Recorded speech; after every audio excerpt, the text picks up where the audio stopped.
आप सभी साथियों को शिक्षक दिवस की बहुत बहुत बधाई। साथियों, हम सभी के जीवन के निर्माण में अनेक शिक्षकों का बहुत ही बड़ा योगदान होता है और हम शिक्षकों के द्वारा किए गए इस योगदान के प्रति कृतज्ञता ज्ञापित करते हैं और शिक्षक दिवस के दिन उन्हें बधाई शुभकामनाएं प्रेषित करते हैं। साथियों, लेकिन मेरा मानना है कि हमको इससे एक कदम आगे बढ़ करके कुछ करना चाहिए। वो क्या करना है? वो ये करना है कि हम सभी लोग अपने आप को खुद एक शिक्षक की भूमिका में समझें और जो ज्ञान हम लोगों ने अपने शिक्षकों से प्राप्त किया है उन्हें आगे समाज में बढ़ाएं।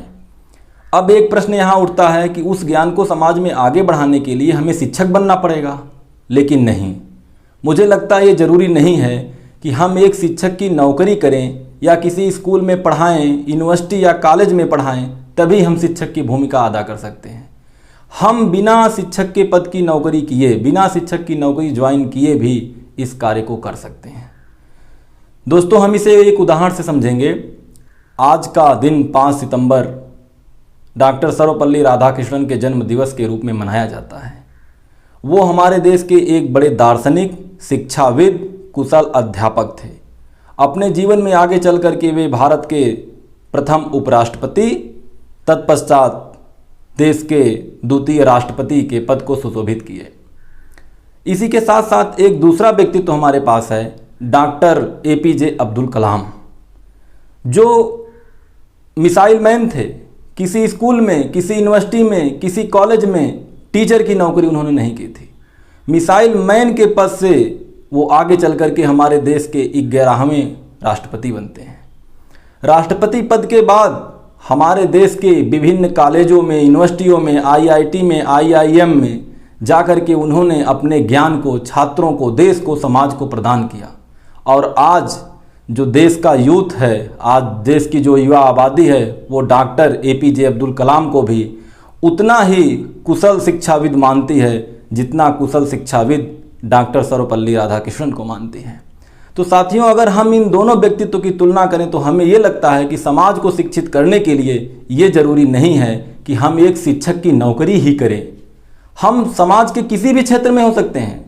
APJ अब्दुल कलाम की तरीके से मिसाइल मैन हो सकते हैं, वैज्ञानिक हो सकते हैं, डॉक्टर हो सकते हैं, किसान हो सकते हैं, मजदूर हो सकते हैं, देश के बड़े व्यापारी हो सकते हैं, छोटे दुकानदार हो सकते हैं, कुछ भी हो सकते हैं। समाज के किसी भी रूप में हो, हम अपने घर की व्यवस्था ही क्यों ना देख रहे हों, लेकिन वहाँ पर भी हम एक शिक्षक की भूमिका अदा कर सकते हैं।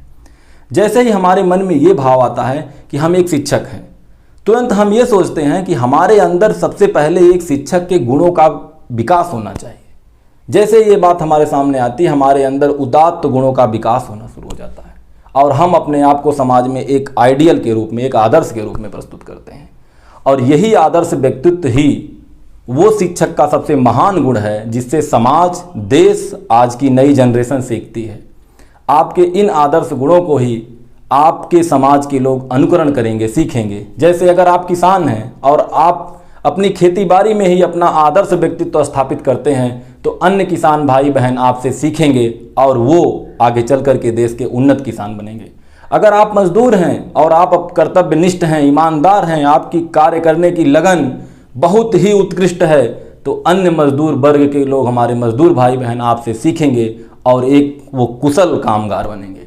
अगर आप डॉक्टर हैं, वैज्ञानिक हैं, अपने क्षेत्र में आप आदर्श व्यक्तित्व रखेंगे तो हमारी आने वाली पीढ़ियां आपसे सीखेंगी और वो एक आदर्श डॉक्टर, इंजीनियर बनेंगी। इस प्रकार से आप किसी भी क्षेत्र में रह करके समाज को वो दिशा दे सकते हैं जिस दिशा की हमारे समाज को ज़रूरत है। डॉक्टर सर्वपल्ली राधाकृष्णन का यही सपना था कि देश की पूरी जनसंख्या साक्षर हो। आज हम 100% साक्षर नहीं हैं, लेकिन यदि समाज का हर वर्ग अपने आप को शिक्षक की भूमिका में जिस दिन स्वीकार करना शुरू कर देगा, उस दिन ये लक्ष्य हमारे से दूर नहीं रहेगा। और जिस दिन हमने इस लक्ष्य को प्राप्त कर लिया, यही हमारी doctor Sarvepalli Radhakrishnan, doctor APJ Abdul Kalam या अन्य शिक्षकों के प्रति जिन्होंने हमारे व्यक्तित्व का निर्माण किया है, उनके प्रति हमारी सच्ची श्रद्धांजलि होगी।